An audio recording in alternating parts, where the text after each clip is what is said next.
सत्यनारायण उरकेपर्यंत श्यामलाच्या माहेरावरून काका, तिचे बाबा, चुलत मामा, उमेश आणि रणजित तिला घ्यायला आले होते. त्या सगळ्यांना पाहून श्यामलाला खूप भरून आलं. तिला वाटत होतं आपण कितीतरी काळापासून आपल्या माणसांना भेटलोच नाही आहे. सगळ्यांची जेवणं आटोपली आणि श्यामला माहेरच्या परतीच्या प्रवासाला लागली. श्यामला 2 दिवस मावशीकडे थांबली आणि तिची पाठवणी 3ऱ्या दिवशी तिच्या सासऱ्यासोबत सासरी झाली. समाजरीतीप्रमाणे नवरी आणायला नवरा मुलगा जात नव्हता. कोणीतरी बुजुर्ग व्यक्ती नवी नवरी आणायला जायचं म्हणून श्यामलाचे सासरे तिला आणायला गेले होते. श्यामलाला सारं करताना बानाई आणि श्यामराव खूप रडले, पण मनात एक सुटकेचा लांब श्वास पण होता. आपल्या लेकीचं रीतसर लग्न झालं. गावात समाजात तोंड दाखवायला जागा राहिली. श्यामला जर रवीबरोबर पळून गेली असती तर मोठी नामुष्की झाली असती गावात, समाजात, असं दोघांनाही मनोमन वाटलं. म्हणून दोघांनीही लेक सासरी सार झाल्यावर सुटकेचा लांब श्वास टाकला होता. श्यामला यावेळीही तिच्या गावी जाऊ शकली नाही, कारण किशोर नोकरीवर लवकर रुजू होणार होता. म्हणून श्यामलाची सासरी पाठवणी लवकर करायला लागली होती. तिच्या सासऱ्यांनाही त्यामुळेच काही वावगं वाटलं नाही की श्यामलाला याही वेळी मावशीच्याच घरून सार का केलं. त्यांना माहिती होतं किशोरच्या नोकरीच्या घाईमुळे हे सगळं होत आहे. श्यामलाला तर समोर फक्त अथांग आभाळ दिसत होतं आणि या काळ्याकुट्ट ढगांनी भरून आलेल्या आभाळाच्या वावटळीत आपण गोल गोल घुमतोय गेल्या 1 महिन्यापासनं असंच श्यामलाला सारखं वाटत होतं. पण ती हे सगळं मूकपणे सहन करत होती. कठीण प्रसंगात 2च मार्ग असतात. एक तर गपगुमान सगळं सहन करायचं, नाही तर आलेल्या परिस्थितीशी 2 हात करायचे. पण 2 हात करण्यासाठी मन फार पक्कं करायला लागतं. ते धैर्य श्यामलाजवळ नव्हतं, म्हणून बिचारी गपगुमान सगळं सहन करत होती. यावेळी श्यामला सासऱ्यासोबत एसटीने सासरी सिंदीला आली तेव्हा तिला कळलं उमेश का म्हणत होता की ताईचं गाव लय आपेटी आहे बा. श्यामलाला वाटलं कुठे टाकून दिलं आपल्या सख्या मायबापानं. जरासाही माया मनाचा विचार नाही केला. लग्नाच्या वेळेस एसटी घरापर्यंत गेली होती, त्यामुळे श्यामलाला गाव आपेटी आहे हे कळलेलं नव्हतं. आणि परत जाताना उमेशनं मित्राची गाडी भाड्याने आणली होती, त्यामुळे काही माहीत व्हायचा प्रश्नच नव्हता. पदरी पडलं पवित्र झालं या म्हणीनुसार श्यामला सासऱ्याच्या मागे मागे चालत होती आणि स्वतःच्या नशिबाबरोबर आईबाबांना मनातल्या मनात बोल लावत होती. पण आता काही फायदा नाही हे सुद्धा तिला कळत होतं. दोघेही सून सासरे सायंकाळी 7 वाजता घरी पोहोचले. गडी माणूस गणेश वावरात बैलबंडी घेऊन गेल्यामुळे तो काही एसटी स्टँडवर दोघांनाही घ्यायला जाऊ शकला नाही. तिच्या सासूंनी देवाजवळ तुळशीजवळ दिवे लावले होते. श्यामलानी सुटकेस आणि खांद्यावरची पर्स ठेवली, हातपाय धुतले, देवाच्या तुळशीच्या पाया पडली. तुळशीजवळ 2 सेकंद थांबली आणि मनातल्या मनात म्हणाली, तुळशी माये सांभाळ, तूच माई सोबतीन हायस आता. नंतर श्यामला सासू सासऱ्याच्या पाया पडली, नंतर नवऱ्याच्या, आणि नंतर घरात जे काही 2-3 वऱ्हाडी उरले होते त्यांच्याही पाया पडली. तिच्या चुलत नंदेनं उज्ज्वलानं चहा केला. तो आधी पुरुष मंडळींना दिला, मग श्यामला आणि बाकी बाई माणसांना दिला. तिने स्वतःही घेतला आणि स्वयंपाकघरातून बाहेर येऊन म्हणाली, वहिनी सांभाळा तुमचा स्वयंपाकघर आजपासून. श्यामलाला स्वयंपाक येत होता, नाही असं नाही, पण एवढा दगदगीचा प्रवास करून आल्यावर स्वयंपाक करायचा, तोही 10-12 जणांचा, आणि तो सुद्धा चुलीवर. श्यामला मनातच म्हणाली, ना करती तर कोणाला सांगती, अशी गत श्यामलाची झाली होती. तिने प्रवासातली साडी बदलली आणि स्वयंपाकाला लागली. तिच्या मदतीला उज्ज्वला होती. पीठ, मीठ, मिरची, तेल, हळद कुठे आहे हे श्यामलाला कुठे काय माहिती होतं. श्यामलानं केलेला स्वयंपाक मोठ्या आवडीने सगळे जेवले. श्यामलाची फुई सासू श्यामलाच्या सासूला म्हणाली, सरस्वती सून मोठी गुणाची हाय व, लहान साजरा केला स्वयंपाक पोरीन.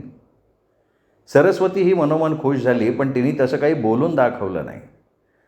सुनेची तारीफ केली तर सून डोक्यावर बसते या विचारसरणीची सरस्वती मनातल्या मनात फक्त खुश झाली.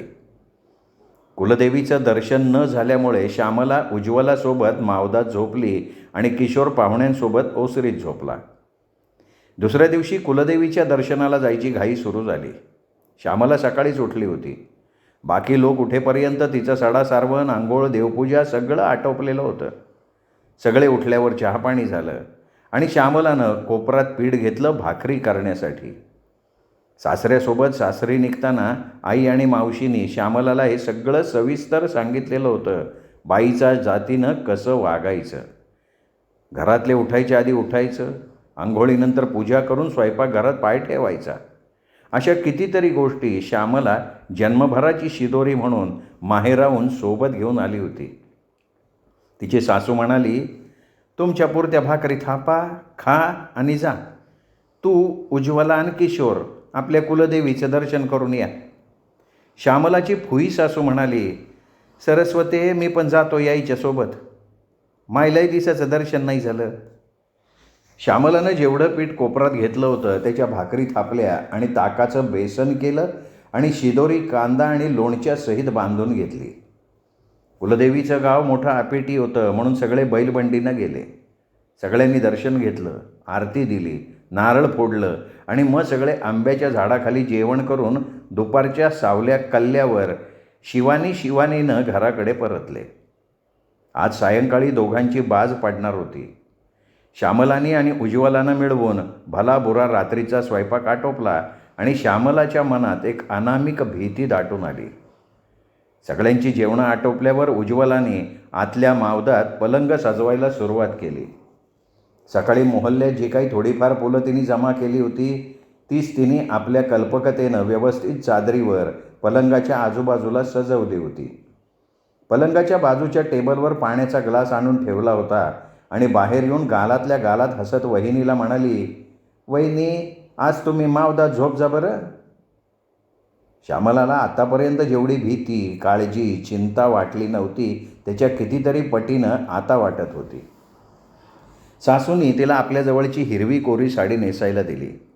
उज्ज्वलानी तिच्या लांब सडक वेणीत छान काटे कोरांटीचा गजरा माळला. त्या हिरव्या साडीत हातात हिरवा कंच चुडा, गोऱ्या कपाळावर टिकलीच्या खाली उज्ज्वलानं लावलेलं हळदी कुंकू, पदराच्या ओटीत 5 बायकांनी टाकलेली 5 फळं, ओल्या हळदीचं गोरं गोरं अंग, या सर्व शृंगारात श्यामला नक्षत्रवाणी दिसत होती, जणू पृथ्वीवर अवतरलेली अप्सराच. उज्ज्वला म्हणाली, वहिनी किती साजरी दिसते. हे वाक्य किशोरला अंगणात ऐकू गेलं. त्याबरोबर त्याच्या गालावर एक स्मित उमटलं आणि मन आणखीनच बेचैन झालं. कधी एकदाचं श्यामलाशी बोलतो, कधी तिला मिठीत घेतो असं किशोरला झालं होतं. किशोरने लग्न जुळल्यापासून स्वतःला आवरतच आणलं होतं, पण आज जरा खूप बेचैनी वाढली होती आणि ती साहजिक होती. तेवढ्यात उज्ज्वलानं फरमान सोडलं, दादा ये इकडं. आणि मावदाच्या दरवाजाला दोन्ही हात लावून गालातल्या गालात हसत उभी राहिली. तिने आधीच श्यामलाला आतल्या पलंगावर बसायला सांगितलं होतं. बोलवल्यानुसार किशोर आला आणि आत जायला लागला तशी उज्ज्वला म्हणाली, मले पैसे दे तवाच अंदर जाऊ देईन. त्या पठ्ठ्याने पूर्ण पॅकेटच तिच्या हाती सोपवलं आणि आत गेला आणि आतून दरवाजा बंद केला. तशी श्यामला आणखीन अंग चोरून बसली.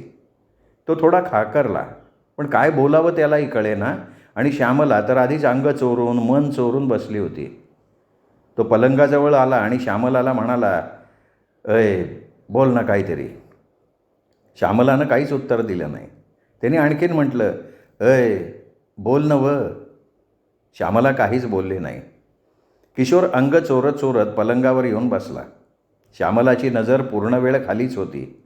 एकदाही तिने वर करून पाहिलं नाही. पाहिलं असतं तर किशोरच्या रंगारूपाकडे बघून श्यामला कदाचित शरीरानंही त्याची व्हायला उत्सुक झाली नसती. रात्री त्या भकास पिवळ्या डीम झिरो बल्बच्या प्रकाशात किशोर आणखीनच कसा तरी दिसत होता. त्याचा काळा रंग चमकत होता आणि त्याचा चेहरा त्या चमकण्यामुळे तेलकट दिसत होता आणि श्यामला तितकीच सुंदर दिसत होती, जणू एखादी राजकुमारी. लग्न म्हणजे नवरा बायकोनी एकमेकांशी संग करून संसार मांडणं एवढाच अर्थ किशोरला माहिती होता. दुसरा काही अर्थ त्याच्या गावीही नव्हता. किशोर श्यामलाशी लगट करू लागला. मुळातच फारसा न बोलणारा किशोर आज तरी श्यामलाशी काय बोलणार होता. किशोर धसमुसळेपणा करायला लागला आणि श्यामलाला आणखीनच बुजगावले पण आलं. पण मावशीने तिला सासरे निघताना थोडं कानात सांगितलं होतं, श्यामला, किशोर आता तू या नवरा आहे, त्याले कोणत्याच गोष्टीले नाही म्हणू नको. श्यामलाला हे मावशीचं वाक्य अगदी तंतोतंत आठवलं, म्हणून श्यामला निश्चित पडून राहिली, कुठलाही विरोध न करता. किशोरनी खूप धसमुसळेपणा केला, पण श्यामला पहाटे उठली तेव्हा तिच्या लक्षात आलं की आमच्यात रात्री काहीही झालेलं नाही आणि किशोरही जागेवर नाही. तिने मनातल्या विचारांना तसंच गुंडाळून स्वतःला आवर्त घेत मावदाचं दार उघडलं. न्हाणीघरात जाऊन आंघोळ वगैरे आटोपूनच बाहेर आली. बाहेर आल्या आल्या उज्ज्वला तिच्याकडे मिश्किल नजर करून हसली आणि म्हणाली, वहिनी, चहा ठेवू का? श्यामला म्हणाली, देवपूजा झाली की मीच करते चहा नाश्ता. देवपूजा झाली, चहा नाश्ता बनला, तरी एवढ्या वेळ नवरा काही तिला दिसला नाही. विचारावं तरी कोणाला? तरीही तिने उज्ज्वलाला म्हटलं, उज्ज्वला, तुमचे दादा कुठे गेले? पाहिजा बरं, चहा थंड होऊन राहिला ना. उज्ज्वला लगेच म्हणाली, वहिनी, दादा गायवाड्यात गेलाय, आणू काय बोलावून? ती जाणार बोलवायला तेवढ्यातच किशोर दात घासत घासत आतमध्ये आला, तोंड धुतलं आणि बैठकीत पलंगावर जाऊन बसला. श्यामलानी स्वयंपाकघरातूनच पाहिलं, किशोरचा चेहरा पार उतरला होता. पण श्यामला मनोमन म्हणाली, माझी तर काहीच चूक नाही, मग हा माणूस का बरं असा वागतोय? दोघा नवरा बायकोमध्ये दिवसभरही काहीच संवाद झाला नाही. दुसऱ्या दिवशी रात्री पुन्हा तीच परिस्थिती किशोरसमोर आली. नेमकं का असं होतंय त्याला कळत नव्हतं. नोकरीवर परत जायला आता फक्त 2 दिवस उरले होते. अजूनपर्यंत तरी श्यामला आणि किशोर काही शरीरानं एकमेकांचे झाले नव्हते. नेमका काय प्रॉब्लेम होता, नेमका दोष कुणात होता, श्यामलामध्ये का किशोरमध्ये, काहीच कळत नव्हतं. किशोरचा नोकरीवर जाण्याचा दिवस उजाडला.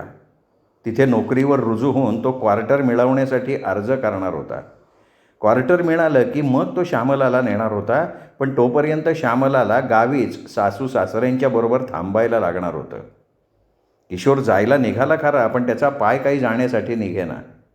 जातानाही तो श्यामलाच्या नजरेला नजर न मिळवताच गेला. श्यामलाला थोडं वाईटही वाटलं, पण सांगणार कोणाला? किशोर नोकरीच्या गावी गेल्यावर श्यामलाला एक प्रकारे खाली पण आलं.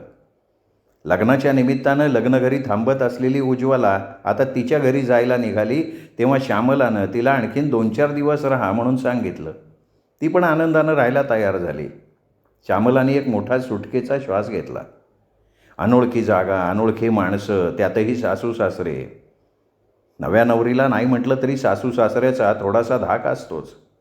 वरून ज्याच्या जीवावर आपल्याला पाठवलं तो हक्काचा माणूसही घरात नाही म्हटल्यावर श्यामलाचं मन कसं रमायचं? खाली खुशाली कळायला आत्तासारखे काही फोन नव्हते. जी काही खाली खुशाली ऐकायला मिळायची ती पत्रातून. उज्ज्वलामुळे श्यामलाचे दिवस चांगले जायला लागले. दोघी नणंद भावजाई मैत्रिणीसारख्या राहू लागल्या होत्या.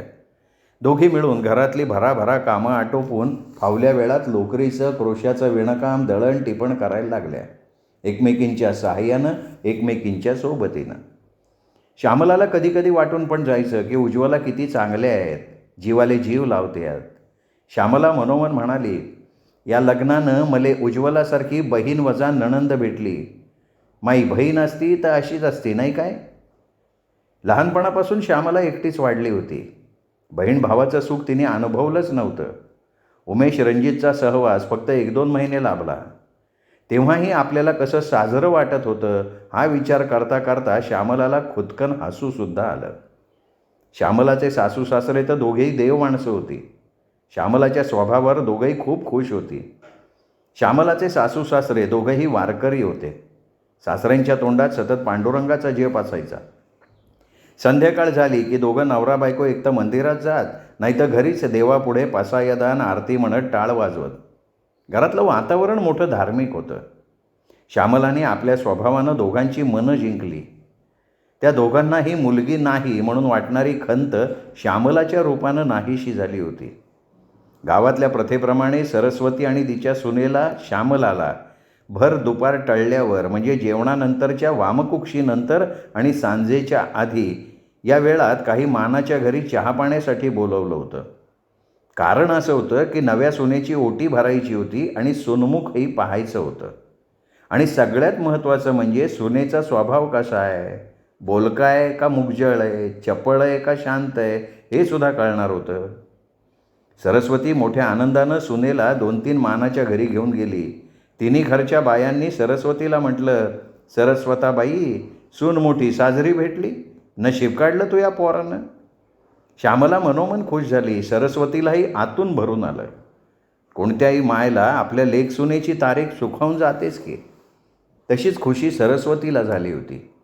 श्यामला आता सासरी छानपैकी रमली. काही दिवसातच किशोरचं आंतरदेशीय पत्र आलं. पोस्टमननी पत्र श्यामलाच्या हाती दिलं. श्यामला मनोमन खूप खुश झाली. पण जेव्हा ते पत्र तिने सासू सासऱ्यांसमोर वाचायला घेतलं तेव्हा तिच्या लक्षात आलं की श्यामलासाठी किशोरनी एक ओळसुद्धा लिहिलेली नव्हती. श्यामलाचं मन थोडं खट्टू झालं की माझ्यासाठी यांनी काहीच लिहिलं नाही. फक्त क्वार्टर मिळण्यासाठी अर्ज केला आहे हे वाक्य वाचून श्यामलाला दुसऱ्या क्षणी हायसंही वाटलं की क्वार्टर मिळालं की किशोर घ्यायला येईल आणि आपला संसार सुरू होईल. पण मग मनात लगेच शंकेनं प्रश्न उपस्थित झाला की खरंच आपला संसार सुरळीत सुरू होईल ना? नाही नाही म्हणता आषाढीचा पहिला सण जवळ आला. श्यामलाच्या बाबांचं पत्र आलं होतं. त्यात त्यांनी व्याह्याला लिहिलं होतं, सप्रेम नमस्कार विनंती विशेष. पत्र पाठवण्याचं कारण असं की आषाढीचा सण जवळ येतोय. आपल्यालाही माहिती आहे हा सण म्हणजे नवीन लग्न झालेल्या लेकीबाईंना माहेरी नेण्यासाठी खास प्रचलित असलेला सण आहे. सर्व सणांमधून हा सण सर्वात पहिल्यांदा येतो म्हणून या सणाला लेकीबाईंना माहेरी आणून तिची सरबराई करण्याची प्रथा चालत आलेली आहे. त्याकरता मी आखाडीला श्यामलाला स्वतः घ्यायला येतो. सगळ्यांना साष्टांग नमस्कार. जावई बुवाला आणि श्यामलाला आशीर्वाद आपलाच. श्यामलाचे बाबा शिक्षक असल्यामुळे त्यांना पत्र लिहिलंया लिहिता येत होतं आणि तेही शहरी भाषेत. श्यामरावचं पत्र श्यामलानीच वाचून दाखवलं. पत्राचा मायना आणि त्यातली भाषा ऐकून श्यामलाचे सासरे मोठे प्रभावित झाले. त्यांनी श्यामलाच्या हाताने पत्राचं उत्तर पाठवलं. त्याप्रमाणे श्यामलाचे बाबा आखाडी सण 8 दिवसांवर राहिलेला असताना श्यामलाला घ्यायला आले. श्यामला तिच्या बाबाची वाटच पाहत होती. कितीतरी दिवसांनंतर नव्हे तर कितीतरी महिन्यांनंतर ती तिच्या गावी जाणार होती. तिला काय करू आणि काय नको असं होऊन गेलं होतं. श्यामलाच्या बाबाचं पत्र आलं त्याच दिवसापासून श्यामलाचं मन तिच्या गावी जाऊन पोचलं होतं. शरीर तेवढं सासरी होतं. श्यामलानं झाकटीत उठून बापासाठी वडापुरणाचा स्वयंपाक केला. वावरातल्या चिंचांचं चिंचोणी केलं. श्यामराव लेकीच्या घरी पोटभर जेवले. एका बापाला आणखीन काय हवं? आपली लेक भरल्या पुरल्या घरात नांदतीये म्हटल्यावर बापाचा ऊर भरून येणारच होता. पण जगण्यासाठी फक्त पोटभर जेवणच लागत नाही, त्यासोबत 2 प्रेमाचे शब्दही लागतात हे काही श्यामला आपल्या शिक्षक बापाला सांगू शकत नव्हती. बरेचदा ओठांपर्यंत आलेली गोष्ट श्यामलानी पोटात ढकलली होती. नाही म्हटलं तरी तिला आईबाबांचा राग आलेलाच होता. पण त्या रागावर तिचं आईवडिलांवरचं प्रेम भारी पडत होतं. जेवणं आटोपली आणि श्यामला बापासोबत माहेरी जायला निघाली. श्यामला खूप खुश होती. पण सासू सासरे दोघंही आपल्याशिवाय एकटे राहतील म्हणून तिला थोडी काळजीही वाटली. तिने दोघांनाही म्हटलं, आत्याबाई मामंजी काळजी घेत जा, मी येतो माहेरी जाऊन. श्यामलाच्या बाबाला हे वाक्य ऐकू गेलं तेव्हा ते मनोमन खुश झाले. त्यांना वाटलं चला लेक रमली तिच्या संसारात. तिचं घरदार पाहून तिच्या सासू सासऱ्यांचा स्वभाव पाहून श्यामराव खुश झाले. त्यांना आपल्या निर्णयाचा आनंद झाला. श्यामला आणि तिचे बाबा बरोबर 5 वाजता घुंगशीच्या स्टँडवर पोचले. श्यामलानी जाणून बुजून डोक्यावरनं पदर घेतला. स्टँडच्या एका कोपऱ्यात गावातली काही पोरं उभं राहून गप्पा करत होती. श्यामलाला वाटलं न जाणो या पोरांमध्ये रवी असला तर, आणि अचानक माझ्यासमोर येऊन मला काही बाई विचारू लागला तर. या शंकेनं तिच्या मनाला भीती दाखवत दाखवत घरापर्यंत आणून सोडलं. रवी जरी तिला दिसला नसला तरी श्यामला आखाडीच्या सणाला गावी आली आहे ही गोष्ट रवीपर्यंत तुरंत पोचली. श्यामला घरी पोहोचली. बानाई लेकीची वाटच पाहत दारात उभी होती. पोरीला पाहिलं आणि बानाईनं पोरीले कवट्यात घेतलं. तिच्या गालावरून हात फिरवून कटाकटा डोक्यावर मोडले. बानाई म्हणाली, माई एकुलती एक नीरा वायली झाली. बापा लगन काही मानवलं नाही पोरीले. बानाईने गालावरनं हात फिरवून पोरीचा पटापटा मुका घेतला. शामराव बानाईला म्हणाले, पोरीसाठी काही खाचगी करशील का नाही, का निरा लेकीचा लाडच करशील. बानाईने लेकीसाठी मस्त काजूचा भुरका घालून कपबशीभर दूध आणलं आणि नवरा बायकोसाठी चहा केला. श्यामला म्हणाली, मी चहाच घेत असतो आई. बानाई म्हणाली, माय बाई, सासूच्या घरी कुठं बाईचे लाड होतात काय. किती काही झालं तरी ते सासूचं घर होय. इथं लोक असे पावतर दूध पेत जाय. तू या चुलतीच्या घरची गाय जनली म्हणून आता दुधाचा काही वांदा नाही. तू या घरी गेल्यावर भलाईचा पिझ्झा चाय. श्यामलाच्या डोळ्यात घळकन पाणी आलं, पण तिने आईच्या नकळत डोळ्यातलं पाणी लपवलं. दोघी मायले की आज एकाच ताटात संगमंग जेवल्या, त्यामुळे 2-2 घास जास्तीच्या जेवल्या. बानाईला तर लेकीसाठी काय करू आणि काय नको असं झालं होतं. श्यामलाही आपलं घर, घरातले तिचे कपडे, पुस्तकं पाहून हरखून गेली. जुन्या आठवणी वारंवार डोळ्यासमोर यायला लागल्या. त्या आठवणींसोबत रवीसुद्धा यायला लागला, पण श्यामला आता त्याला आठवणीतही टाळायला लागली होती. श्यामला स्वतःला अपराधी समजू लागली होती. रवी समोर आला तर काय बोलावं याचा विचार तिच्या मनात यायला लागला. आपली चुकी नसताना तो मला चुकीचं ठरवेल. श्यामला विचारच करत होती तेवढ्यात तिची जीवाभावाची मैत्रीण भावना आणि आणखीन 2-3 मैत्रिणी तिला भेटायला आल्या. आल्या भावनाने श्यामलाला घट्ट मिठी मारली आणि दोघीही बराच वेळ डोळ्यातले अश्रू पुसत राहिल्या. बाकी मैत्रिणी पण डोळे पुसत होत्या. बानाई हे दुरून पाहत होती. पोरी रडायचं थांबत नाही म्हटल्यावर तीच आली मुलींजवळ आणि हसून म्हणाली, भावना, पाय बाई तुझी मैत्रीण कशी तुला भेटीले आसुसली होती. आई आलेली पाहून श्यामला आणि भावना एकमेकींपासून अलग झाल्या. दोघींनी डोळे पुसले आणि बानाईनं आणलेलं घोटघोट पाणी प्यायलं. बानाई श्यामलाच्या मैत्रिणींसाठी चहा ठेवायला स्वयंपाकघरात निघून गेली. श्यामलाला मैत्रिणी चिडवायला लागल्या, आम्हाला लग्नाले नाही बोलवलं, आमचे जावई काय म्हणते, दिसायला कसे आहेत. या प्रश्नांसोबत मैत्रिणींची प्रश्नांची गाडी श्यामलाच्या पहिल्या रात्रीवर येऊन ठेपली.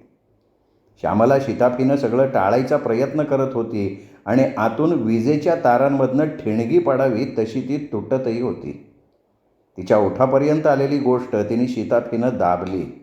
तिला आपल्या माईचं बोलणं आठवलं, जगाले घरातल्या गोठी सांगत सुटू नये बाई. जग करत काहीच नाही, पण आपल्या बाईच्या जातीचे धिंडवळे निघते. श्यामला उसनं हसू चेहऱ्यावर आणून मैत्रिणींच्या बरोबर बोलत होती. श्यामलाला वाटलं की भावना रवीचा विषय काढेल, पण तिने काही रवीचा विषय काढला नाही. भावनाच्या भावाने आधीच भावनाला सांगून ठेवलं होतं, भावने, रवीचा विषय काही काढजो नको श्यामला जोड. रवीले मालूम आहे श्यामला गावात आले म्हणून, पण तो म्हणते का मी काही श्यामलाले आते भेटत नाही. तिले त्रास व्हाले नाही पाहिजे. पठ्ठ्यानं खरंच प्रेम केलं श्यामलावर, पण आता काही फायदा नाही. भावनाने भावाचं गपगुमान ऐकून घेतलं होतं आणि ती त्याप्रमाणे वागली होती. श्यामलाला कळेना मी तरी रवीचा विषय कसा काढू. ओठी आलेलं तिनेही आतल्या आत दाबून टाकलं. सगळ्या मैत्रिणींसोबत श्यामला हसली, खिदळली. त्यामुळे बानाई श्यामरावला घराला जिवंतपणा आला असं वाटायला लागलं. बानाई चहा करता करता विचार करायला लागली, पोरीचं लग्न आपण लवकरच केलं का काय. तिच्याबरोबरच्या पोरी तर अजून बिनलग्नाच्याच आहेत. बानाई विचार करत राहिली आणि इकडे श्यामलाच्या मैत्रिणी चहा पिऊन घरी पोचल्यासुद्धा. श्रोते हो, हा होता 5वा भाग वर्षा पत्के थोटे लिखित चूक कोणाची या कादंबरीचा. या कादंबरीचा 6वा भाग आपण उद्या ऐकणार आहोत साहित्य पंढरी या कथाकथन चॅनलवर. नमस्कार.